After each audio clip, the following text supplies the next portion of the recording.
एक बार फिर से आपका स्वागत है हमारे चैनल पर। आज के इस वीडियो में हम लोग जीएस का मॉक टेस्ट 2 है वो डिस्कस करने वाले हैं। सुपर टेट के लिए बहुत ही इंपॉर्टेंट एमसीक्यू आपके लिए हम लेकर आते हैं, तो आप वीडियो को पूरा ज़रूर देखा करें और चैनल को सब्सक्राइब ज़रूर कर लें। एक पीडीएफ बनाने में बहुत मेहनत लगती है, हम लोग कई सारे लोग मिलकर आपके लिए इतनी मेहनत कर रहे हैं, तो प्लीज़ आप चैनल को सब्सक्राइब ज़रूर करें, वीडियो को लाइक भी करें और वीडियो को शेयर ज़रूर करें सभी ग्रुपों में।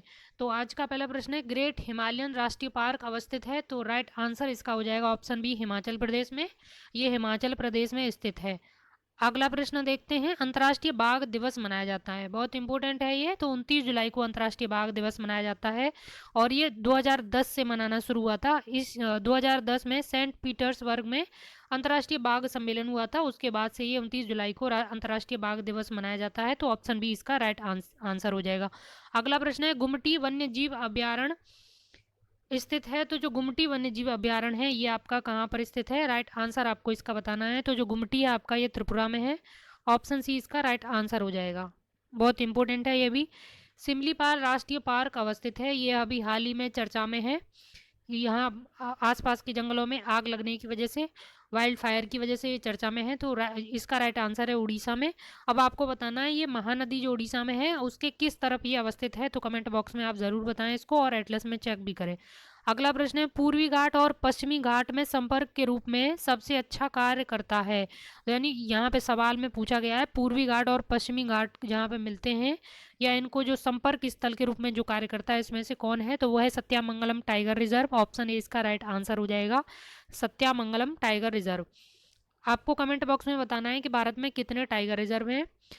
अगला प्रश्न है, निम्नलिखित में से कौन सा राज्य है जो क्षेत्रफल के आधार पर सर्वाधिक, दूसरा वन क्षेत्र यहाँ पे होगा आपका वन क्षेत्र वाला है, प्रतिशत के आधार पर भी दूसरे स्थान पर है और सर्वाधिक वन क्षेत्र में कमी वाले राज्यों में भी दूसरे स्थान पर है। देखिए मैं सिंपल शब्दों में समझाती हूँ आपको।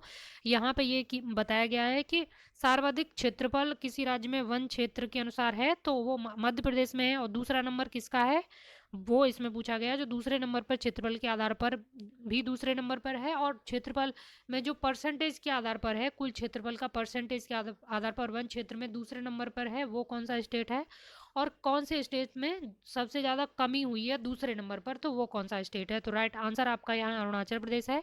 इन तीनों ही विशेषताएं अरुणाचल प्रदेश की है।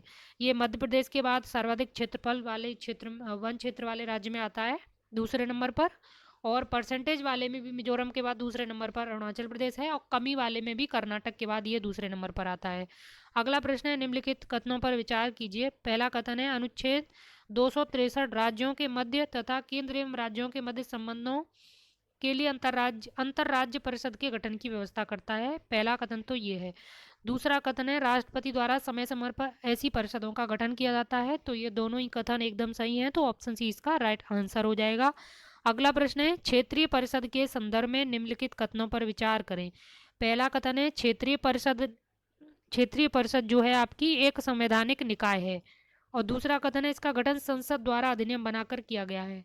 तो देखिए इनमें से कोई एक सही होना है। अगर पहला सही है तो दूसरा गलत हो जाएगा, क्योंकि जो संवैधानिक निकाय हैं तो उनका उल्लेख संविधान में होता है, और दूसरा सही हो तो पहला अपने आप गलत हो जाएगा। तो वैसे राइट आंसर इसका है ऑप्शन बी, केवल दो सही है। ये वाला कथन सही है। 1956 के एक्ट के तहत इनको बनाया गया था और ये एक संवैधानिक निकाय न होकर सांविधिक निकाय है। तो ऑप्शन बी इसका राइट आंसर हो जाएगा। अगला प्रश्न है, क्षेत्रीय परिषद का अध्यक्ष होता है?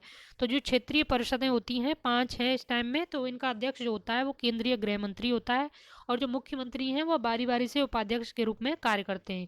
एक क्षेत्रीय परिषद में जितने राज्य आते हैं तो उनके जो अध्यक्षता है वो तो केंद्रीय गृह मंत्री ही करता है, लेकिन जो उपाध्यक्ष होता है तो उसमें जो इतने स्टेट आते हैं वो बारी बारी से एक एक मुख्यमंत्री उसका उपाध्यक्ष के रूप में काम करता है।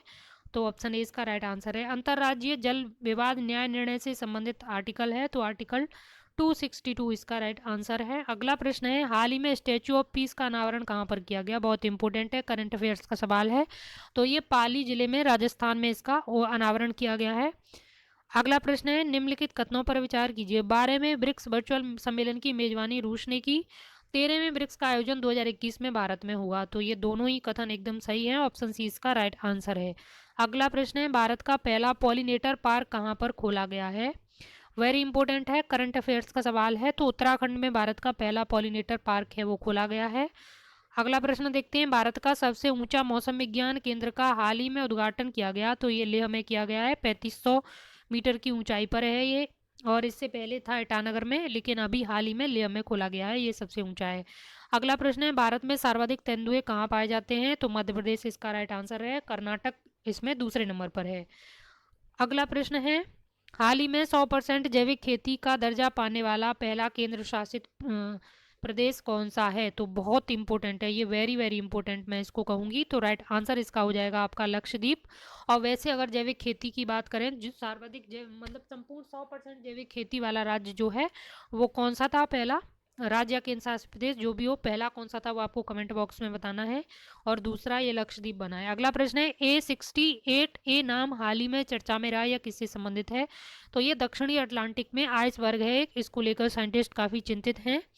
तो ये आइसबर्ग का नाम है। आइसबर्ग क्या, बर्फ का जो बड़ा सा एक टुकड़ा है, ये इसका क्षेत्रफल तो काफ़ी ज़्यादा है। तो ये दक्षिणी अटलांटिक में प्रवाहित हो रहा है, तो उसका नाम था ये।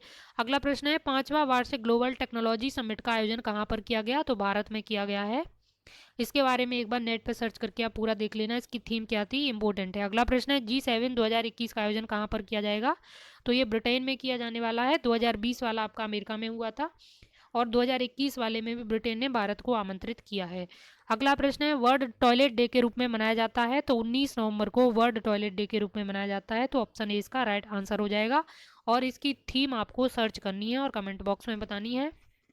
तो कल आपका मॉक टेस्ट में हम फिर मिलेंगे। कल 20 क्वेश्चन का रहेगा। संडे को आपको फुल मॉक टेस्ट होने वाला है। तो आप चैनल को सब्सक्राइब जरूर कर लें ताकि आपको नोटिफिकेशन मिलता रहे। Thank you.